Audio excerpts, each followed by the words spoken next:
Bright smiles, big dreams. Witness MS Creative Kids celebrate Graduation Day. 3 days of dazzling performances, heartwarming tunes, and vibrant cultural unity. Our nurturing community fosters creativity, learning, and growth. Join MS Creative Kids.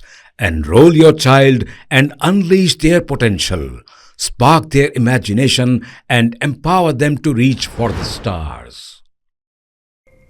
For more details, please visit our website.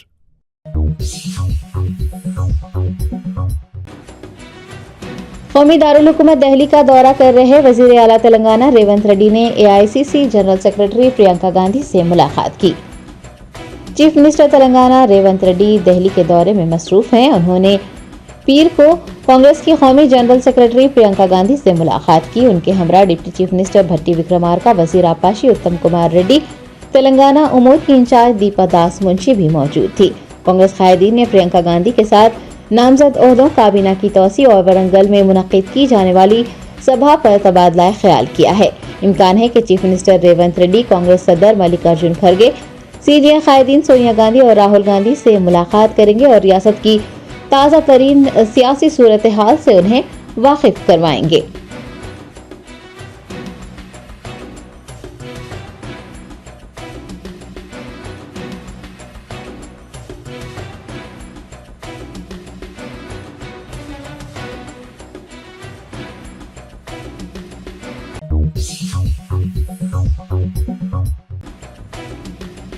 Congress के रुकने parliament और लोकसभा के opposition leader Rahul Gandhi ने paper leak मामले पर वजीर तालीम पर सख्त हमला किया।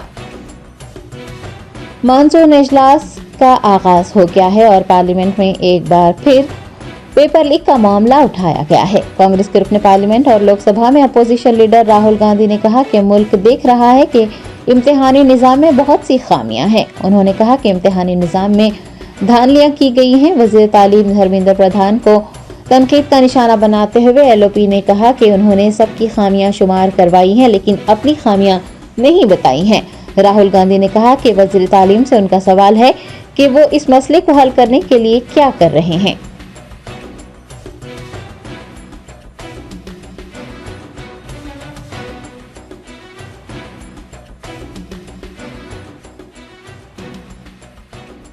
It's obvious to the whole country that there is a very serious problem in our examination system. This is not just a question of NEET, it is in all the major examinations. Now, the minister has blamed everybody except himself.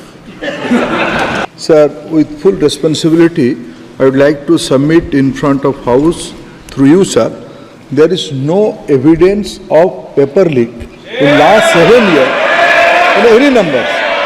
I don't even think he understands the fundamentals of what is going on here. The issue is that there are millions of students in this country who are extremely concerned at what is going on and who are convinced that the Indian examination system is a fraud. That is what is at stake here. Millions of people believe that if you are rich and if you have money, you can buy the Indian examination system. And by the way, and this is the same feeling that the people in the opposition have. And that is why we are asking some very simple questions to Honorable Minister. Number one, as this is a systemic issue, what exactly are you doing to fix this issue at a systemic level? Yes. That's the first question. Okay.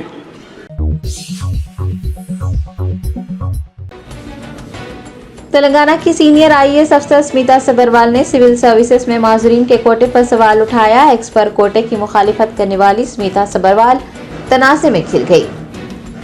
IAS अफसर पूजा खेड़कर की माजूरी कोटा के तहत भर्ती पर तनाज़े के चलते तेलंगाना की senior IAS अफसर स्मिता सबरवाल ने ऑल इंडिया सर्विसेज में इस तरह के कोटे की जरूरत पर सवाल उठाया। एक्स पर उन्होंने लिखा कि क्या एक एयरलाइन माजूर पायलट की खिदमत हासिल करती है या फिर किसी माजूर सर्जन पर भरोसा किया जाता है।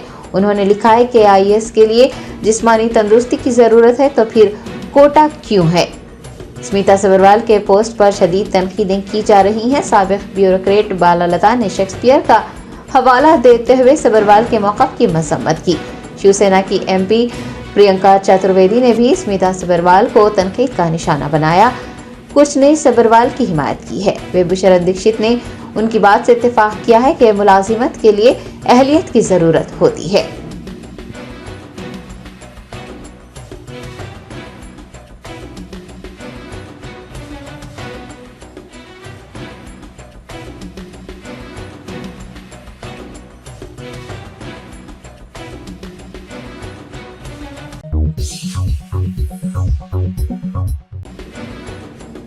कुलीन मजलिस इत्तेहादुल मुस्लिमीन के सरबराह बैरिस्टर असदुद्दीन ओवैसी ने मरकजी वज़ारत दाखिला के सरकारी मुलाजिमीन पर RSS की सरगर्मियों में हिस्सा लेने पर आयद पाबंदी खत्म करने को मुल्क की सालमियत और इत्तेहाद के लिए खतरा करार दिया है। हुकूमत हिंद की वज़ारत दाखिला ने एक हुक्मनामा जारी करते हुए सन 1966 में कांग्रेस हुकूमत की जानिब से RSS की सरगर्मियों में हिस्सा लेने वाले सरकारी मुलाजिमीन पर आयद की गई पाबंदी को बर्खास्त कर दिया है और इस ज़िम्न में जो हुक्मनामा जारी किया गया है वो मरकज के साथ साथ रियासती हुकूमतों के मुलाजमीन के लिए भी है। बैरिस्टर असदुद्दीन ओवैसी सदर कुलीन मजलिस इत्तेहादुल मुस्लिमीन व MP हैदराबाद ने सोशल मीडिया प्लेटफॉर्म X पर हुकूमत के अहकामात की एक कॉपी पोस्ट करते हुए लिखा है कि इस दफ्तरी मेमो से जाहिर होता है कि हुकूमत ने RSS की सरगर्मियों में हिस्सा लेने वाले सरकारी मुलाजमीन पर आयद पाबंदी को हटा दिया है। अगर ये सच है तो फिर इससे हिंदुस्तान के सालमियत और इत्तेहाद को खतरा हो सकता है। उन्होंने लिखा है कि RSS पर पाबंदी इसलिए आयद की गई थी क्योंकि उसने आइन, कौमी परचम और कौमी तराने को मानने से इनकार कर दिया था। बैरिस्टर ओवैसी ने वाज़ेह किया कि RSS का हर रुकन ऐसा हलफ लेता है जो हिंदुत्व को मुल्क से ऊपर रखता है। कोई भी सरकारी मुलाजिम कौम का वफादार नहीं हो सकता अगर वो RSS का रुकन न हो।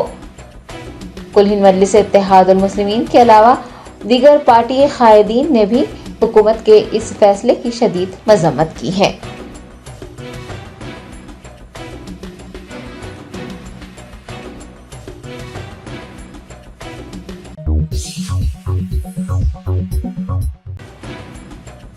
रियासती वजीर सेहत दामोदर राज नरसिम्हा की सदारत में जियो 317 पर काबीना की झेली कमेटी का एक इजलास मुनक्किद हुआ।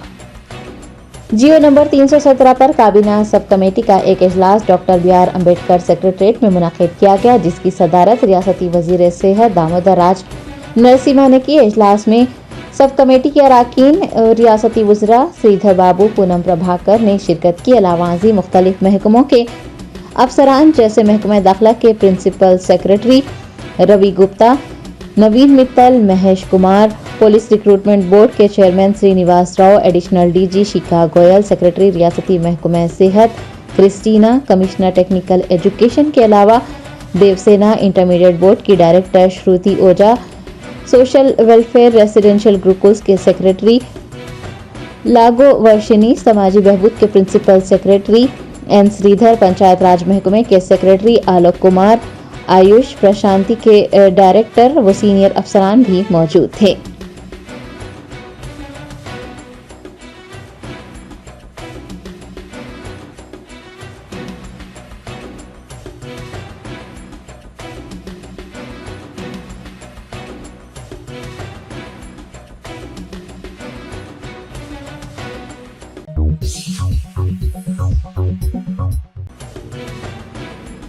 आसिफ नगर ACP की जानिब से तमाम कारोबारी इदारों के मालिकीन का एक इजलास तलब करते हुए वक्त की पाबंदी करने की ताकीद की गई है।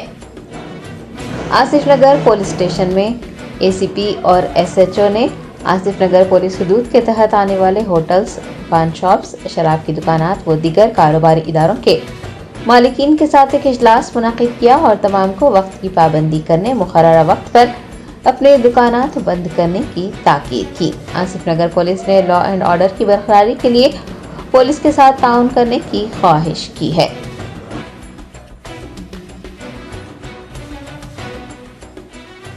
आज आसिफ नगर पुलिस स्टेशन एरिया में पूरा एस्टेब्लिशमेंट ओनर्स का, इसका पान shop, hotels, furniture shop, entire wine shop, ये पूरा बुला के एक मीटिंग करा।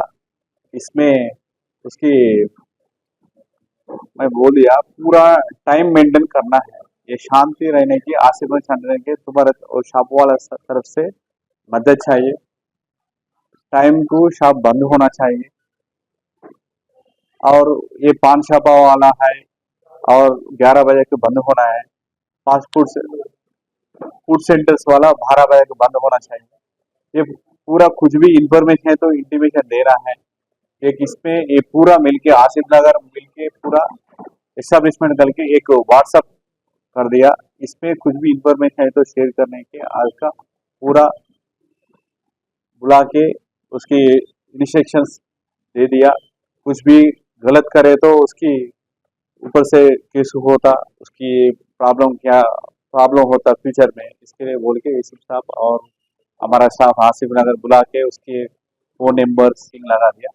ये उन्हें भी अश्योर किया 11 बजे को पान शॉप वाला और पूरा एस्टेब्लिशमेंट 12 तक बंद होता और शांति रहने की। 100 मेंबर्स आया, पूरा पान शॉप वाला 60 मेंबर्स आया, होटल्स वाला और वाइन शॉप पूरा आया। उन्हें टाइमिंग्स अलग अलग है। फूड रेस्टोरेंट का 12 बजे तक 10 मिनट से पहले बंद होना चाहिए और पान शॉप वाला 11 बजे को बंद होना चाहिए। Every month we are conducting a meeting along with some of the persons are violating. So we are strictly restricting not to violate beyond that. Don't run your shop beyond that time.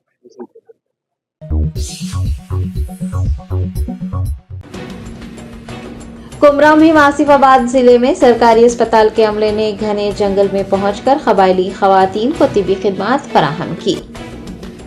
जराये ने बताया कि doctor Ashok की क़यादत में सरकारी अस्पताल का अमला नदी पार करके और घने जंगल से गुजरकर कुमराम भी आसिफाबाद जिले के जैनूर मंडल के लोदीगुड़ा पहुंचा और हामिला खवातीन को तिब्बी खिदमात फराहम की। नकलो हमल की सहूलत दस्तियाब न होने से कबायली अस्पतालों तक पहुंचने से खासिर है। ऐसे में इंसानियत, हमदर्दी और मरीजों की खिदमत का जज्बा रखने वाला तिब्बी अमला नदी नाले और जंगलात पार कर कबायलियों तक पहुंचा और उनका इलाज किया।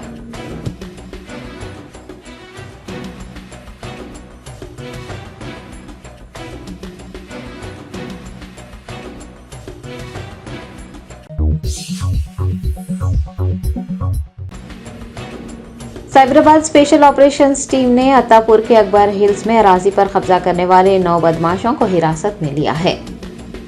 जराये ने बताया कि 9 रुकनी टोली शहर के मज़ाफ़ात में अराजियात पर कब्जा करने और मालिकान को धमकियां देने के मामलात में मुलविस है। कुछ दिन पहले अगवा के एक मामले में भी इन बदमाशों का ही हाथ है। साइबराबाद SOT पुलिस ने 9 बदमाशों को गिरफ्तार करते हुए उनके कब्जे से तलवार, बंदूक और लोहे की सलाखें बरामद कर ली हैं। बताया गया है कि मुलजिमीन ने कब्जा शुदा अराजी पर पिंजरों में कुत्तों को बंद कर रखा था। कोई अगर अराजी पर जाता तो कुत्ते उन पर हमला करने के लिए तैयार रखे गए थे। राजेंद्र नगर DCP का कहना था कि अत्तापुर के अकबर हिल्स में बदमाशों ने करोड़ों रुपये मालियती 500 गज अराजी पर कब्जा किया है। अराजी किसकी है, पुलिस उसकी तफसीलात हासिल करने में जुटी हुई है।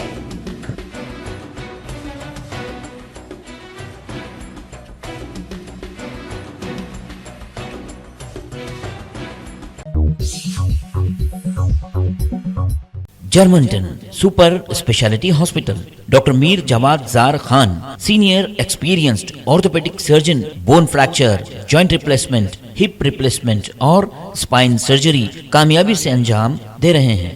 इसके अलावा neuro surgery, cardiology, gynaecology, dental, general medicine, dialysis और फिजियोथेरेपी जैसे शोबाजात में इंतहाई कामयाबी के साथ वाजिबी फीस में इलाज किया जा रहा है। शेयरिंग और प्राइवेट रूम्स, अस्पताल में 24 घंटे MRI, CT scan, 2D digital x ray, ultrasound, operation theatre, ICU और लैब की सहूलत दस्तयाब है। आपकी उम्मीदों के ऐन मुताबिक Germanten super speciality hospital, pillar number 150, Attapur, Hyderabad. Medak जिले के नरसापुर हल्के में एक खौफनाक हादसे में 3 कारें आपस में टकरा गई, 5 अफराद शदीद जख्मी हो गए। तफसीलात के मुताबिक नरसापुर हल्के के काटपल्ली में हैदराबाद से मेदक जाने वाली कार उलट गई, जिसके नतीजे में पीछे से आने वाली कारें भी बेकाबू होकर आपस में टकरा गई। इस हादसे में 5 अफराद शदीद जख्मी हो गए, जबकि एक चरवाहे की टांग टूट गई।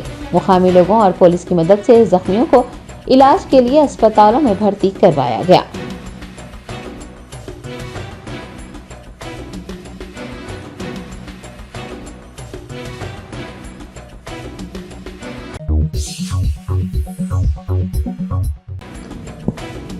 हल्का असम्बली महेश्वरम के कोतापेट इलाके में मस्जिद अल जाबरी व मदरसे की अराजी पर कब्जा करने की कोशिशें की जा रही हैं। मुताल्लिका जिम्मेदारान ने वजीर आला तेलंगाना रेवंत रेड्डी, रुकने असम्बली सबीता इंदर रेड्डी और पुलिस के आला अहदेदारों से मस्जिद अल जाबरी व मदरसे के तहफ़्फ़ुज़ का मुतालबा किया है।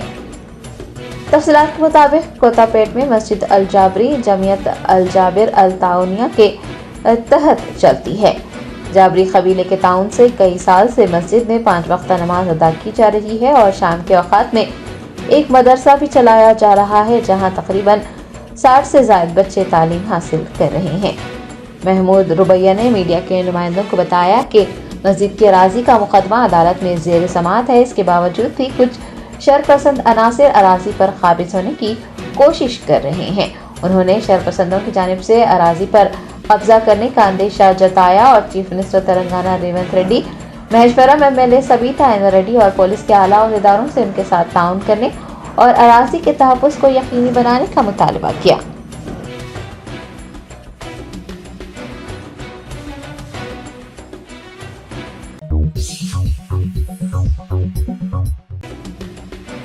हैदराबाद के सनत नगर इलाके में बरक़ी शॉक लगने से एक खानदान के 3 अफराद हलाक हो गए।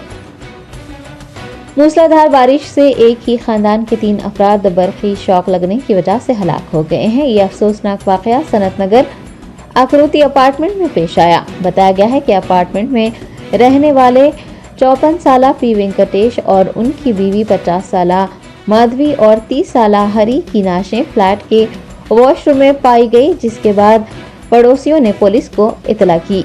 पुलिस ने मौके पर पहुंचकर मुआयना किया और ये इंकशाफ किया कि मूसलाधार बारिश से फ्लैट की दीवार गीली थी और बरक़ी शॉक की जद में एक शख्स आया होगा। उसे बचाने के लिए दौड़ने वाले दीगर 2 अफराद को भी बरक़ी शॉक लगा और वो भी हलाक हो गए। पुलिस ने नाशों को बगस पोस्टमार्टम गांधी अस्पताल मुंतकिल किया है और एक मुकदमा दर्ज करते हुए तहकीकात में मसरूफ हो गई है।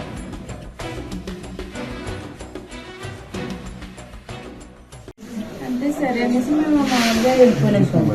ఇందాక 4 గంటలకి 5 గంటలకి 6:30 అయిందండి. అప్పుడు ఏంటి రాలేదండి, రావు సార్ వెళ్దారండి, మేడం లేరు, బయటికి వెళ్ళి ఎంచుకుంటారు, తలుపు తెరిచేదండి అనేసి అనుకున్నాను.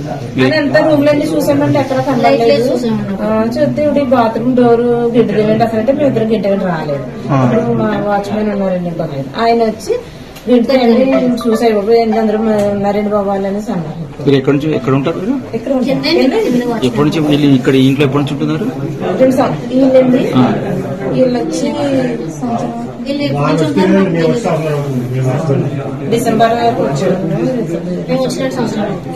వాళ్ళంత ముందు నుంచి ఉన్నారు. 10 సంవత్సరాల నుంచి ఇక్కడ ఉన్నారండి. మీ పేరు? వరలక్ష్మి. అంటే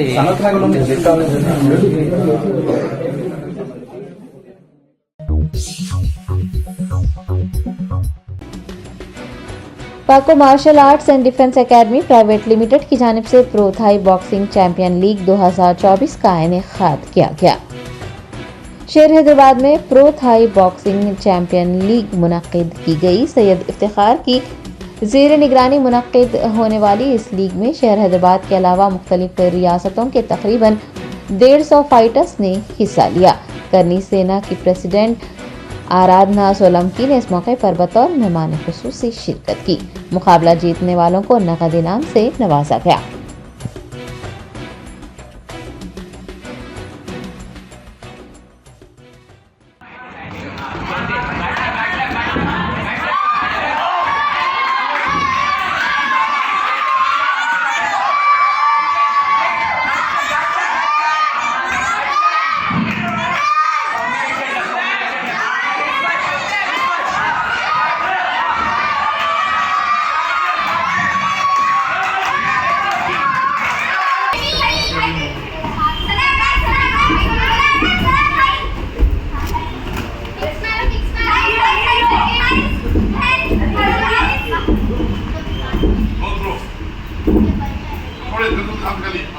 कमांड होल्ड नहीं कर रहा है, फाइटर होल्ड नहीं करना है दूसरे को।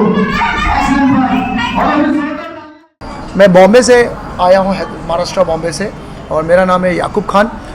मैंने मुay थाई फाइट के बारे में बहुत सुना था, और सैयद इफ्तिखार सर जो ऑर्गेनाइज़ करते हैं, माशाल्लाह के नो डाउट के उनके ऑर्गेनाइजेशन बहुत अच्छी है। और मैं यहाँ पे देख रहा हूँ कि काफ़ी फाइटर्स इस फाइट में आए हुए, अच्छे लेवल पे आए हुए फाइटर। अच्छा, दूसरी बात, स्पेशल बात तो ये है कि हैदराबाद में ज़्यादातर लोग, ये मेरे हैदराबाद की नहीं, मैं बोलूँगा तो ऑल इंडिया में हर स्टेट में ज़्यादातर अदर मार्शल आर्ट ऑर्गेनाइज होता है, जैसे कराटे होता है, किक बॉक्सिंग होता है, थाई अपना टैकोंडो होता है, लेकिन मुay थाई चैम्पियनशिप जल्दी कोई ऑर्गेनाइज नहीं करता है। ये मैंने फर्स्ट टाइम देखा है कि इतने अच्छे लेवल पे मुay थाई ऑर्गेनाइज़ किए सैयद इफ्तिखार सर ने। तो माशाल्लाह अब मुझे ऐसा लगता है कि ये जब ये फ़ाइट को शूट किया जाएगा और ये जब फैलेगी तो काफ़ी लोग इस फाइट में जुड़ेंगे और सैयद इफ्तिखार सर के साथ में, अली सर के साथ में मिलके काम करेंगे। बिस्मिल्लाहिर्रहमानिर्रहीम। अस्सलाम वालेकुम वरहमतुल्लाहि वबरकातुहू। Good evening to one and all. मैं senior master Syed Iftikhar Hussain, founder, president and technical director of Paco martial art and self defence academy private limited और pro Thai boxing champions league का फाउंडर और चेयरमैन हूँ। आज मुझे इस बात की बेहद खुशी है कि कई सालों से एक ख्वाब था, एक सपना था कि हैदराबाद में एक चैम्पियंस लीग का आगाज़ हो, और आज अल्हम्दुलिल्लाह सालों की मेहनत आज रंग लाई है और आज हमने pro Thai boxing champions league का आगाज़ कर चुके हैं। इसके बेनिफिट ये है कि हर फाइटर को, जो प्रो फाइटर्स है, अपने वेट कैटेगरी में title belt plus cash prize हमने रखा है, और ये हर 6 महीने में एक बार होगी चैम्पियंस लीग। ये best of the best fighter के लिए एक अच्छा ज़रिया है कि वो अपनी जो काबिलियत है उसको प्रूव कर सकते हैं। यहाँ पर हमारे पास से महाराष्ट्र से, आंध्रा से, तेलंगाना से फाइटर्स आए हुए हैं। कुछ वजूहात की वजह से, कोई और एक क्लैश इवेंट होने की वजह से दूसरे स्टेट्स के फाइटर्स नहीं आ पाए हैं, लेकिन ये हमारी शुरुआत है और ये हमारा ऐलान है कि ये इवेंट, ये जो लीग है, ये the best of the best league India की साबित होगी, क्योंकि हमारा इनिशिएट ऑलरेडी हो चुका है, जिसमें हमारा इंटेंशन सिर्फ फाइटर्स को प्रमोट करना है, फाइटर्स को फ़ायदा पहुंचाना है। Bright smiles, big dreams. Witness MS Creative Kids celebrate Graduation Day. 3 days of dazzling performances, heartwarming tunes, and vibrant cultural unity. Our nurturing community fosters creativity, learning, and growth. Join MS Creative Kids. Enroll your child and unleash their potential. Spark their imagination and empower them to reach for the stars. For more details, please visit our website.